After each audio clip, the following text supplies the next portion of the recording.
தமிழ்நாடே கேள்விப்பட்டிராத அதிரடி விலை குறைப்பு super Saravana stores. GT Holidays, South India's #1 travel brand. You know you are special when you're with GT Holidays. பழைய நகையை கொடுத்து பை டு 11 monthsல அதே எடைக்கு புது நகையை எடுத்துக்கோங்க. எக்ஸ்ட்ராவா ₹1 தர வேண்டாம். Magic old gold exchange. Nakkeeran நேயர்களுக்கு வணக்கம். இன்று நம்முடன் கருத்துக்களை பகிர்ந்துள்ள இணைந்திருக்கிறார் அரசியல் விமர்சகர், கல்வியாளர், முனைவர் ராமசுப்ரமணியம் அவர்கள். வணக்கம் சார். வணக்கம் மிஸ்டர் ராஜ்பேன். பீகார் தேர்தல் எஸ்ஐஆருக்கு அப்புறம் நடத்தப்பட்ட தேர்தல். இந்த எஸ்ஐஆருக்கு எவ்வளோ எதிர்ப்பு வந்தது அப்படிங்கிறது எல்லாருக்கும் தெரிஞ்ச விஷயம். அதுக்கப்புறம் நடந்த தேர்தல் பிஜேபி கூட்டணி வெற்றி பெற்றிருக்கு. எஸ்ஐஆருக்கு பல போராட்டங்கள் காங்கிரஸ் நடத்துச்சு. நேர்மையாக தேர்தல் நடக்காது அப்படி இப்படிலாம் சொன்னாங்க. 14ஆம் தேதி தான் உண்மையான தீபாவளின்னு அமித்ஷாலாம் பேசினாரு. இல்லை நாங்கள் 18ஆம் தேதி பதவி ஏற்போம் அப்படின்னு தேஜஸ்விலாம் நம்பிக்கையாக இருந்தாங்க. எக்ஸிட் போலு இதெல்லாம் ஓரளவு நம்பிக்கை கொடுத்தது இவங்களுக்கு, காங்கிரஸ் தரப்புக்கு. ஏன்னா 70-80 இடங்கள்லாம் சொல்லியிருந்ததுனால திடீர்னு இந்த முடிவு அதிர்ச்சி அளிக்குது அப்படிங்கிறார் ராகுல் காந்தி. காங்கிரஸ் தவறு ஏதாவது செய்ததா தோல்விக்கு, இல்ல அவங்க ஏதாவது தெல்லுமுள்ளு செய்துதான் வெற்றி பெற்றார்களா? அவங்க கொடுத்த வாக்குறுதி மக்கள் நம்பினாங்களா? ஏன்னா அந்த 10,000 ரூபாய் சொல்லிட்டு இருக்காங்க, மகா கூட்டணி கொடுத்த வாக்குறுதி அதெல்லாம் எடுபடு இல்லையா? சாத்தியமில்லாத வாக்குறுதிகள், அதனாலதான் எடுபடாம போயிடுச்சு அப்படின்னு கூட சில பேர் சொல்றாங்க. எப்படி பாக்குறீங்க? நிறைய கேள்விகள் நீங்க கேட்கறது, அதாவது எல்லாம் தொடர்புள்ள கேள்விகள் தான். ஒன்னும் இது குறைவு ஒன்றும் கிடையாது. நிறைய கேள்விகள் ஒன்றோடு ஒன்று பிணைக்கப்பட்டு நீங்க கேட்டிருக்கீங்க. சிலதை நாம எடுத்துக்கலாம், சிலதை எடுத்துக்க முடியாது.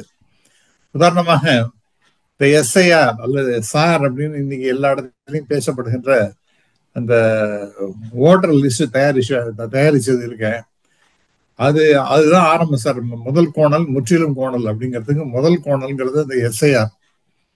அது என்ன சார் சரி பண்ணாங்க? நான் கேட்கிறேன், இது சுப்ரீம் கோர்ட் வரைக்கும் போனாங்க. என்ன பண்ணினாங்க அவங்க? சுப்ரீம் கோர்ட்ல என்ன பண்ணிது எல்லாம் அப்புறம் பார்த்துப்பாங்க, எலெக்ஷன் கமிஷன் பார்த்துப்பாங்க. இன்ஃபேக்ட் வருத்தமான விஷயம் என்னவென்றால், பல முக்கியமான நிகழ்வுகள்ல நம்முடைய உச்ச நீதிமன்றம் என்பது தன்னுடைய கடமையை செய்ய தவறுகின்றது அப்படிங்கிறது என்னுடைய குற்றச்சாட்டு சார். இது யாரு எப்படி வேணாலும் எடுத்துக்கிட்டோம், அதை பத்தி நான் கவலைப்படலை. ஆனால் இப்படிப்பட்ட ஒரு நிலைமை இருக்கத்தான் செய்கின்றது அப்படிங்கிறத நாம் பார்க்கின்றோம். எத்தனை பேர் அந்த எஸ்ஐஆர்ல எவ்வளவு பேர், 60 லட்சத்துக்கு பேருக்கு மேல எடுத்துட்டாங்க. அதுல எவ்வளவு வெளிநாட்டுக்காரர்கள், எவ்வளவு பேர் சேர்க்கப்பட்டார்கள், எவ்வளவு பேர் வெளியேற்றப்பட்டார்கள், என்ன காரணம்? இதெல்லாம் ஏதாவது வெளியில வந்ததா? உச்ச நீதிமன்றம் ஒன்றும் அதை பத்தி கேட்கவே இல்லை சார். ரொம்ப வருத்தமா. அது இந்த மாதிரி அநியாயங்களுக்கு துணை போகின்றதோ இந்த உச்ச நீதிமன்றம் அப்படிங்கிற ஒரு கவலை கூட பல பேருக்கு ஏற்பட்டு இருக்கின்றது என்றால் அது உண்மைதான் ஒன்று. ஆகவே இந்த எஸ்ஐஆர் அப்படிங்கிறது முதல் கோணல், முற்றிலும் கோணல் அப்படிங்கிறத அதான் எடுத்த உடனே யாரு ஓட்டு போடணும் அப்படிங்கிறத கிட்டத்தட்ட பாஜக தீர்மானிக்கின்றது. அதுவும் எலெக்ஷன் கமிஷன் கொஞ்சம் கூட கூச்சமே கிடையாது. இந்த கேள்விகள்லாம் கேட்டா அதுக்கெல்லாம் பதில் சொல்றதுக்கு தயாராக இல்லை. எல்லாம் சரியா தான் இருக்கு, நீ கேச போடு அப்படின்னு ராகுல் காந்தி கேள்வி கேட்டார்னா நீங்க கேச போடுங்க அப்படிங்கிற மாதிரி பேசுறாங்க. இது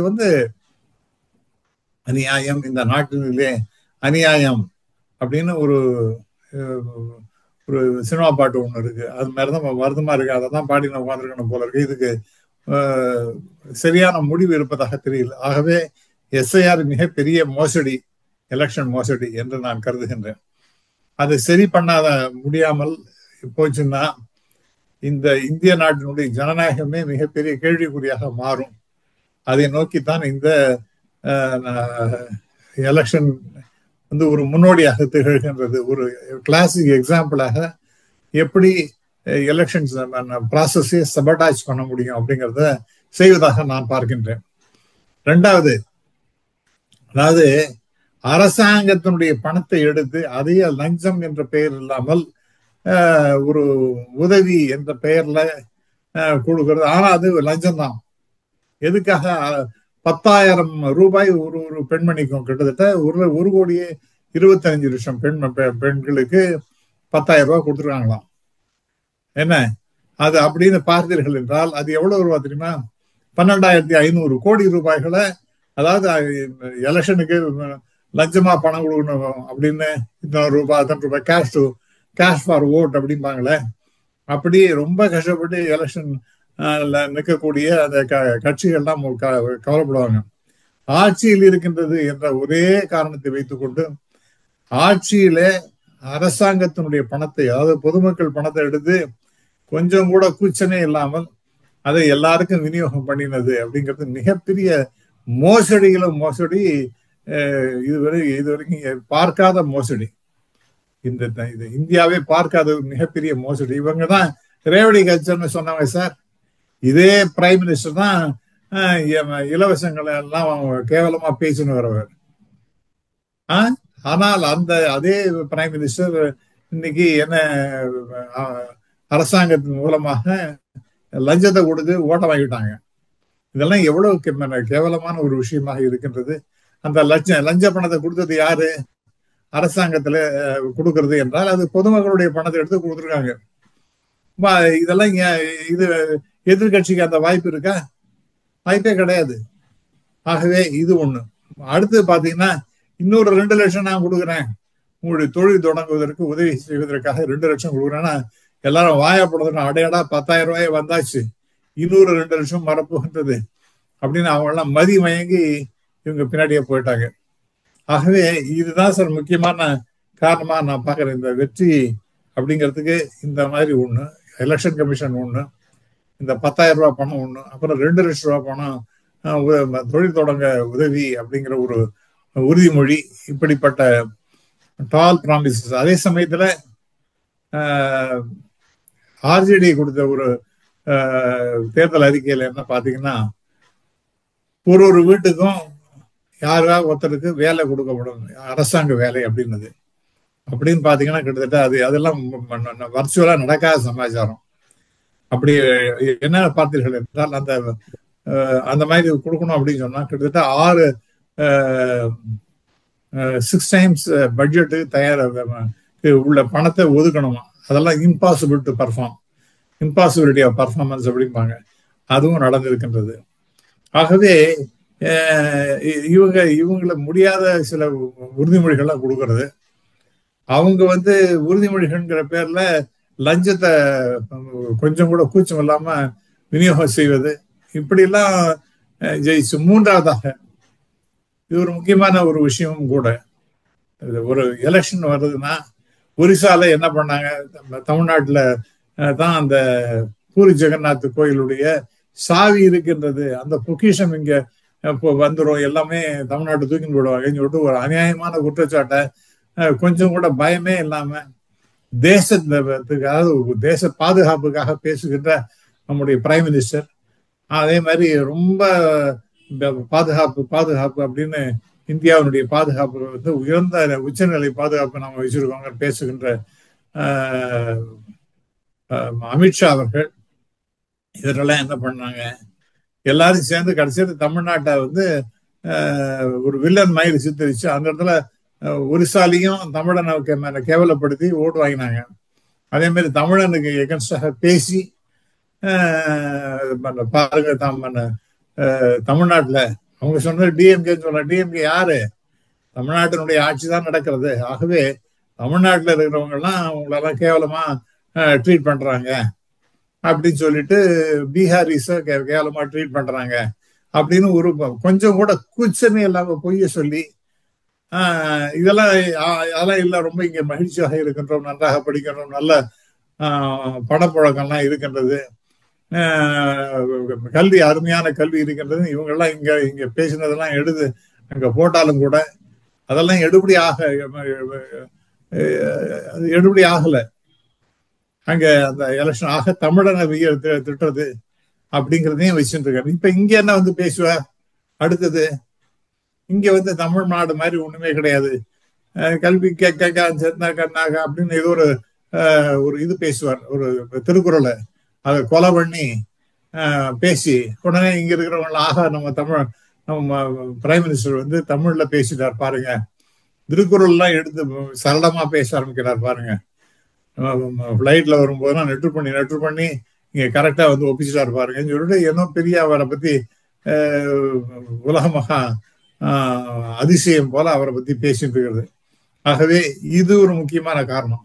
ஆனால் அடுத்தது இன்னொன்னு பாத்தீங்கன்னா, இதெல்லாம் என்னங்கிறது யாருக்கும் சத்தியமா வெளியில வர போறதே கிடையாது.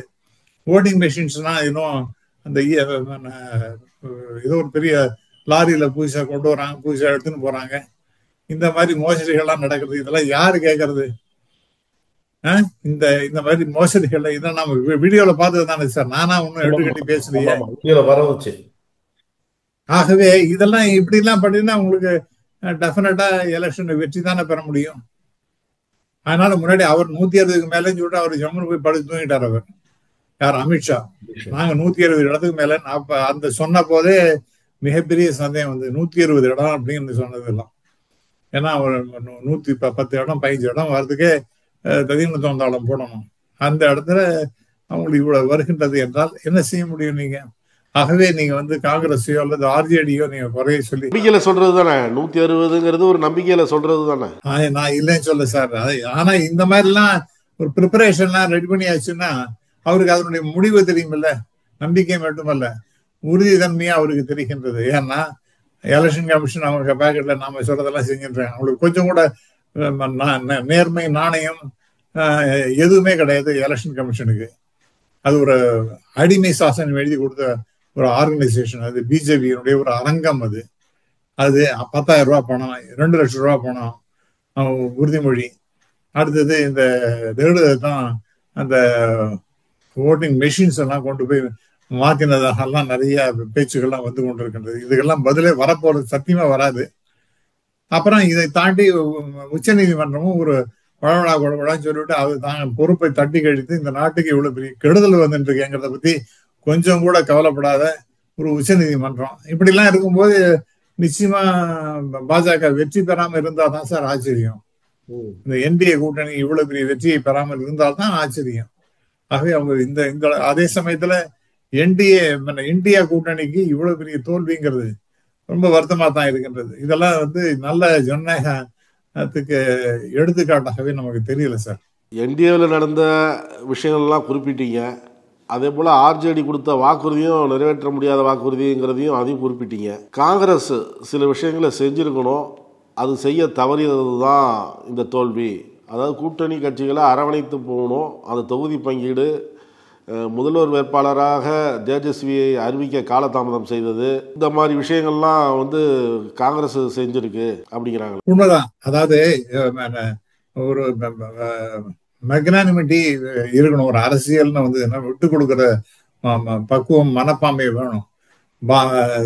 காங்கிரஸ் என்ன செஞ்சாங்க? தேஜஸ்வி யாதவ் தான் சீஃப் மினிஸ்டர் கேண்டிடேட்னு உடனே அதை அறிவிச்சு கடைசி வரைக்கும் இழுக்க இன்பம் இறுதி வரையும் சொல்லிட்டு அந்த முன்னாடி ஒரு அட்வர்டைஸ்மெண்ட் வரும் பாருங்க சிகரெட்டுக்கு, அது மாதிரி இழுத்து அது மாதிரி பண்றாரு. அதுக்கப்புறம் 61 இடமே அது அதிகமாக இருப்பதாக நான் நினைக்கிறேன். மூன்றாவதாக ராகுல் காந்தி பெரிய அளவிற்கு அந்த ஓட்டரை பத்தி சாரை பத்தி எல்லாம் ப்ராபகேஷன் பண்ணாரு. ஆனால் இதுக்கு வரவே இல்லையே. இந்த பீகார்ல எலெக்ஷன் நடக்கின்றது என்றால் அதுக்கு அவர் நிறைய களப்பணி ஆற்றி இருக்கணுமா இல்லையா? கடைசியில ஏதோ ஒரு 3-4 நாள்ல வந்த ஒண்டி அந்த கட்சிக்கோ அல்லது அந்த கூட்டணிக்கோ வெற்றியை தராது. அது ஐ திங்க் அது வந்து அது பண்ண தப்பு தான் நான் நினைக்கிறேன். காங்கிரஸ் ராகுல் காந்தியே வந்து அவர் பேசுகிறது அவர் ஒரு மிக முக்கியமான முகமாக பார்க்கப்படுகின்றது. அவர் நிறைய இடத்துல போய் பேசி இருந்திருக்கணும், அது செய்ய தவறினார். ஆனா இதே பாருங்க, பிஜேபி பொறுத்த வரைக்கும் 24 மணி நேரம் அவங்களுக்கு எலெக்ஷனை பத்தி தான், வருஷத்துக்கு 365 நாளும் எலெக்ஷனை பத்தி தான் அவங்களுக்கு திங்கிங். அதுக்கு பிரைம் மினிஸ்டர் என்ன பண்றாரு? புல்வாமா அட்டாக் வந்ததுன்னா ரைட் அங்க அதுக்கு பதில் கொடுக்குறேன்னு சொல்லிட்டு பார்த்தா எங்க வெளியூர்ல இருந்து வந்து வெளிநாட்டுல இருந்து வந்து நேரடியா பீகார்ல வந்து இதுக்கு நாங்க தக்க பதிலடி கொடுப்போம் அப்படின்லாம் பேசுறாரு. என்ன அந்த எந்த அளவு கமிட்மெண்ட் பாரு எலெக்ஷனுக்காக. இவர் இங்க இருக்கிறவர் இங்கே போக வேண்டாமா? நிறைய தடவை சுத்தி இதே 6 இடம் தான் ஜெயிக்கிறாருன்னு வச்சுங்க. இருந்தாலும் கூட கடுமையாக முயற்சி செய்தார் அப்படிங்கிற ஒரு நல்ல பேராக கிட்டும் இல்லையா? இது வந்து ஒரு இன்டிஃபரண்ட் ஆட்டிடியூடாக தான் நான் இல்லை. அந்த மாநிலத்தில் காங்கிரஸ் தலைவரே தோல்வி அடைஞ்சிருக்கிறாரு. ராஜேஷ்குமார்ங்கிற காங்கிரஸ் மாநில தலைவரே தோல்வி அடைஞ்சிருக்கிறாரு. போனா போட்டுமே. நான் என்ன சொல்றேன், நீங்க நான் என்னுடைய பாயிண்ட் என்னன்னா, நீங்க இப்ப 6 இடம் தான் ஜெயிக்கிறீங்க, இதே இருங்க. ஆனால் கடுமையாக ராகுல் காந்தி முயற்சி செய்தார். ஒரு 15 நாள் தொடர்ந்து பிரச்சாரம் செய்தார். அப்படிங்கிற மாதிரி எல்லாம் செஞ்சிருக்கலாம் இல்லையா? அதையும் பண்ணாம விட்டாரு. அதே போல நீங்க சொன்னது போல ஆர்ஜேடிக்கு அவர் தான் அதனுடைய தலைவர் தான் சீஃப் மினிஸ்டர் கேண்டிடேட்னு அழகா டிக்னிஃபைடா அறிவிச்சுட்டு போகணுமா வேண்டாமா? அதெல்லாம் ரொம்ப தன்னையே தான் ரொம்ப உயர்வாக நினைத்துக் கொள்வதெல்லாம் ரொம்ப தப்பான சமாச்சாரம். கடைசி நீங்க எவ்வளவு இடத்த ஜெயிச்சிங்க? 6 இடத்துல தான் ஜெயிச்சிங்க. 61 இடத்துல நின்று 6 இடத்துல தான் ஜெயிச்சிங்க. சோ இது தான் மட்டும் வீணா போகாம காங்கிரஸ் மூத்த தலைவர்களும் அலட்சியமா இருந்துட்டாங்களா? சசி தரூர்லாம் சொல்றாரு, என்ன பிரச்சாரத்துக்கெல்லாம் கூப்பிடல, இப்போ நான் போயிருந்தேன்னா கொஞ்சம் வெற்றி வாய்ப்பு வந்திருக்கும் அப்படிங்கிறாரு சசி தரூர். சரி சார், சசி தரூர் விடுங்க சார். அவர் இல்ல நான் கேட்கறது உதாரணத்துக்கு கேட்கிறேன். இப்போ காங்கிரஸ் மூத்த தலைவர்கள் சரியான அக்கறை காட்டலையா? இந்தியா பூரா இருக்கிற காங்கிரஸ் பெரும் தலைவர்கள் நிறைய பேருக்கு தெரியும், நிறைய பேர் இருக்கிறாங்க. ஒரு மாநிலத்தில் தேர்தல் நடைபெறும் போது அங்கே போய் ஒரு முக்கியத்துவம் கொடுத்து அந்த பிரச்சாரத்திலேயோ இல்லை களப்பணிலையோ ஈடுபடலையா? அவங்க அந்த அக்கறை காட்டலையா? காங்கிரஸ் இந்தியா பூரா எப்படி எந்த நிலைமையில் இருக்குது, அடுத்தது கொண்டுட்டு வரணும் காங்கிரஸை அப்படின்னு ஒரு முன்னெடுப்பு நடத்தலையா? அது என்ன பிரச்சனை? இல்லை சார், அது முதல்ல ராகுல் காந்தி ஒரு ஃபேஸ்ன்னு நம்ம காங்கிரஸ்னா அவர் தான் நம்ம நினைக்கிறோம். அவர் கார்கே காங்கிரஸ் நம்ம யாரும் சொல்றதே கிடையாது. அவர் பேருக்காக தலைவர் தான். தலைவர் முக்கியமான தலைவர் நீங்க பாத்தீங்கன்னா அது ராகுல் காந்தி தான். அவரே பிரச்சாரத்துக்கு நிறைய போயிருக்கணும். ஒரு 10-15 நாளுக்கு மேல அவர் தொடர்ந்து எக்ஸ்டென்சிவா பிரச்சாரம் பண்ணிருக்கணும். ஆனா ஒன்றும் பண்ணல. அது ஒரு பண்ணியிருந்தால் இன்னும் பெட்டரா பெர்ஃபார்ம் பண்ணிருக்கலாமா அப்படிங்கிற கேள்வி எல்லாம் இருக்கு. ஆனாலும் கூட இன்னொரு முக்கியமான விஷயம், ஆர்ஜேடியை பொறுத்த வரைக்கும் முஸ்லீம் அண்ட் யாதவ் ஓட்டு வந்தா நமக்கு போறோம், அதுவே பெரிய 30-35% ஓட்டு வந்துடும் அப்படிங்கிற மாதிரி கணக்கு பண்ணாங்க. ஆனால் அவங்களுக்கு பார்க்க தவறியது என்னவென்றால் மற்றவர்களை கன்சாலிடேட் ஆறாங்க. Muslims and non Muslims and non Yadavs they are all consolidating and voting en bloc to BJP அப்படிங்கிற அந்த ஆங்கிளையும் அவங்க பார்த்துருக்கணும். அந்த அந்த அவங்களையும் அரவழிச்சுட்டு போகணும். மூணாவது, ஆர்ஜேடிக்கு இன்னும் அந்த கெட்ட பேர் இருக்கு. அவர் ஒரு காட்டாட்சி நடத்தினவர் அப்பா ராஜராஜன் ஆர்ஜேடியினுடைய முந்தைய ஆட்சிகள் எல்லாம் காட்டாட்சியாக நடந்து கொண்டிருந்தது. அப்படிங்க அந்த கெட்ட பேர் இன்னும் மாறவே இல்லை. அது திருப்பி அதை சொல்றாங்க. அதை மக்கள்கிட்ட பயமுறுத்தலாக ஏற்படுத்துகின்றது.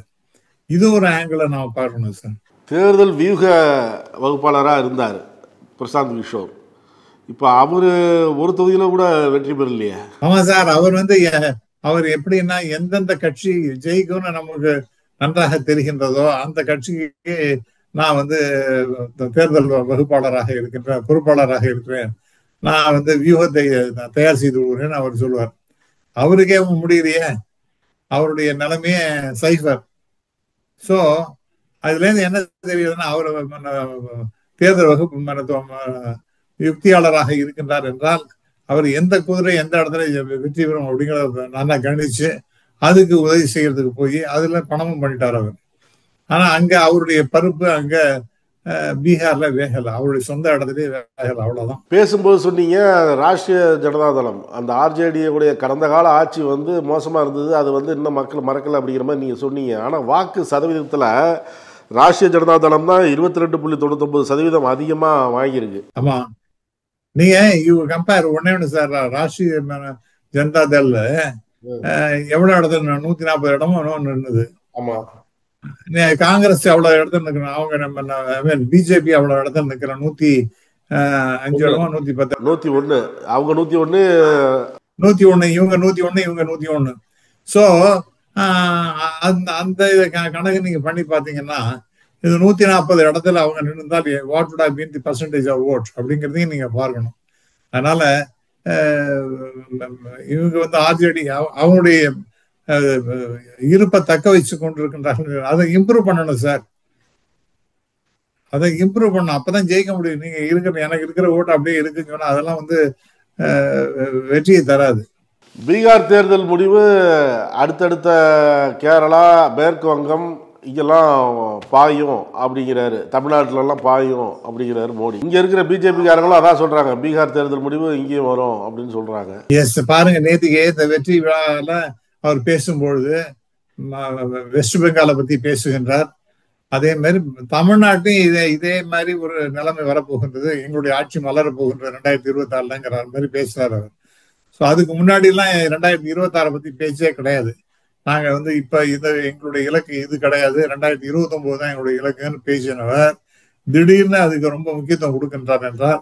அப்ப என்ன பண்ண போறாங்க? இங்க ஸ்ட்ராட்டஜி மாற போகுது சார். இங்க திராவிட முன்னேற்ற கழகம் ரொம்ப ரொம்ப ரொம்ப ரொம்ப கேர்ஃபுல்லா இருக்கணும். எஸ்பெஷலி எஸ்ஐஆர் எல்லாத்தையும் ஃபார்மை கொடுத்துட்டு போயிருக்காங்க. எல்லாருக்குமே கொடுத்துருக்காங்களா? எனக்கு 70% நோக்கம் தான் கொடுத்துருக்காங்க. எல்லாருக்கும் போய் சேர்ற மாதிரி இருக்கணும். ரெண்டாவது பாயிண்ட், அதை ஃபில்அப் பண்ணி பண்றதுக்கே நிறைய பேருக்கு தெரியல. படிப்பறிவு இல்லாதவங்க இருக்காங்க, படிச்சவங்க கூட இது என்ன செய்யறது, இது 3வது 4வது பகுதிகள் தான் என்னது செய்யறது அப்படிங்கிற கேள்விகள்லாம் இருக்கின்றன. ஆகவே அந்த ஆங்கிள் அவங்க பார்க்கணும். டெஃபினட்டா திராவிட முன்னேற்ற கழகத்தினுடைய கூட்டணி கட்சிகள் இருக்காங்களே, அவங்க எல்லாம் இன்னும் எங்களுக்கு 2 இலக்குல சீட்டு ஒதுக்கணும், 3 இலக்குல சீட்டை ஒதுக்கணும்னு சொல்லிட்டு பேசுறதெல்லாம் அபத்தமான பேச்சு. அதெல்லாம் இது ஒன்றும் பிரயோஜனப்படாது. அதெல்லாம் வெறும் அது என்ன ஆகும்னா, இப்ப ஆர்ஜேடியும் காங்கிரஸும் ஒருத்தர் ஒரு சைலண்டா சண்டை போட்டதனுடைய விளைவு தான் இந்த தோல்விங்கிறது.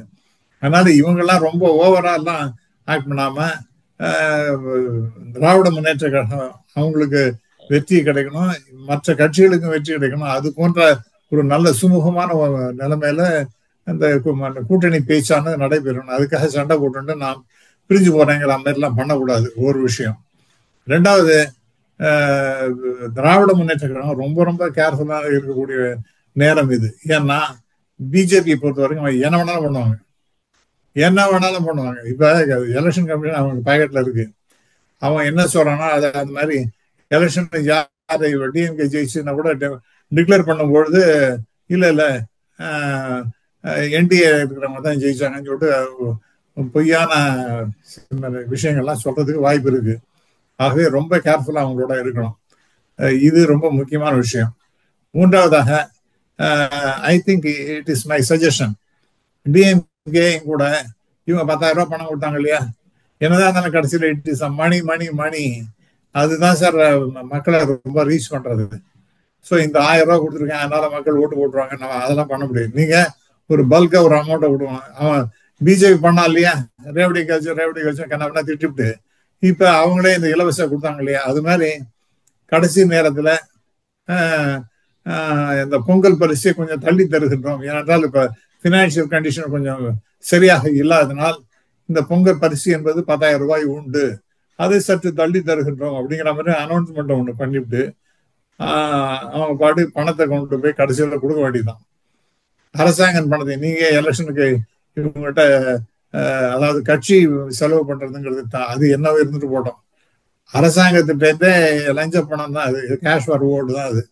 அது மாதிரி நீங்க பண்ணிட்டு அவங்க பிஜேபி பண்ணும்போது நீங்க பண்ணக்கூடாதா? ஆகவே my suggestion to DMK is that you also make an announcement like this. அப்படின்னா அது ஒரு பெரிய இம்பாக்டை கிரியேட் பண்ணணும்னு நான் நம்புகின்றேன்.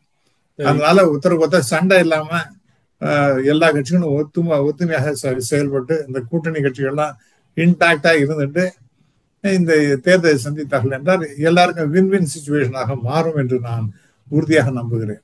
இறுதியாக ஒன்று சார், இப்போ நிதிஷ்குமார் தொடர்ந்து முதலமைச்சராக இருக்கிறாரு. இப்போ இந்த தேர்தலுக்கு முன்பு அமித்ஷா ஒரு நேர்காணல் கொடுக்கும் பொழுது, தேர்தல் முடிவு வந்ததுக்கப்புறம் கூட்டணி கட்சிகளுடன் ஆலோசித்து முதல்வர் யார் என்பது முடிவு செய்வோம் அப்படின்னு சொன்னாங்க. அதுக்கப்புறம் தேர்தல் நெருங்கும் போது நிதிஷ் தலைமையில் தான் தேர்தலை சந்திக்கிறோம் அப்படின்லாம் மோடி சொன்னார். இப்போ நிதிஷ் முதல்வராக தொடர்வாரா, இல்லை பாஜக ஒரு 5 தொகுதி அதிகமாக ஜெயிச்சிருக்கிறாங்க, 89 இவங்க 85,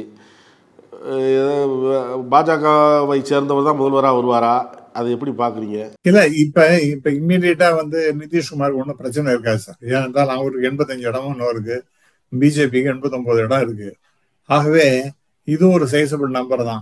அண்ட் ரெண்டாவது பாயிண்ட், எலெக்ஷனுக்கு முன்னாடியே ப்ராமிஸ் பண்ணிருக்காங்க Nitish Kumar will be the chief minister. அதனால at least for the time being அவரை தான் வச்சுப்பாங்க நான் நம்புறேன். அவரை கயற்றி விடணும்னா அந்த கட்சியை உடைச்சா தான் முடியும். அதையும் பண்ணுவாங்க.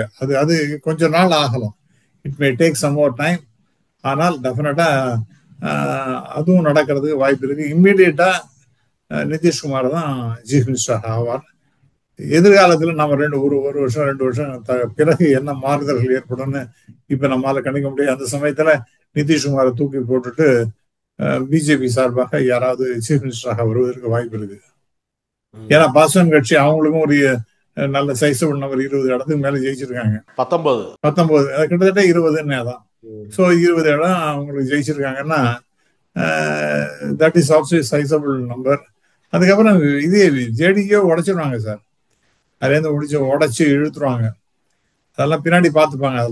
அதெல்லாம் கைதேர்ந்த கெட்டிக்கார மனிதர்கள் பாஜக காரர்கள் இவர்கள். ஆனா ஒன்னே எனக்கு ஒரு கவலை, மிகப்பெரிய கவலை என்னன்னா, இந்த தேசத்தையே கூறு போடுறதுக்கு பாஜக தயாராகி விட்டார்கள் அப்படிங்கிறது என்னுடைய திருப்பி நான் சொல்றது என்னன்னா, இந்த எலெக்ஷன் கமிஷனையும் சுப்ரீம் கோர்ட்டை வச்சு அதையும் வாய் மௌனியாக இருக்கிற மாதிரி செஞ்சு இந்த மாதிரிலாம் நடவடிக்கைகள் தொடர்ந்து நடைபெறும் என்றால் இந்த நாடு டெஃபினட்டாக இதே மாதிரி ரேவடிகள் செஞ்சு விட்டு 10,000 ரூபாய் பணத்தை எடுத்து ஜஸ்டைஸ் எடுத்து கொடுக்குறது இந்த மாதிரிலாம் பண்ணிட்டு இருந்தாங்கன்னா, இதே எல்லா மாநிலங்களும் ஃபாலோ பண்ற ஆரம்பிச்சாங்கன்னா அது என்ன எவ்வளவு பெரிய பிரச்சனையில போய் முடியும்.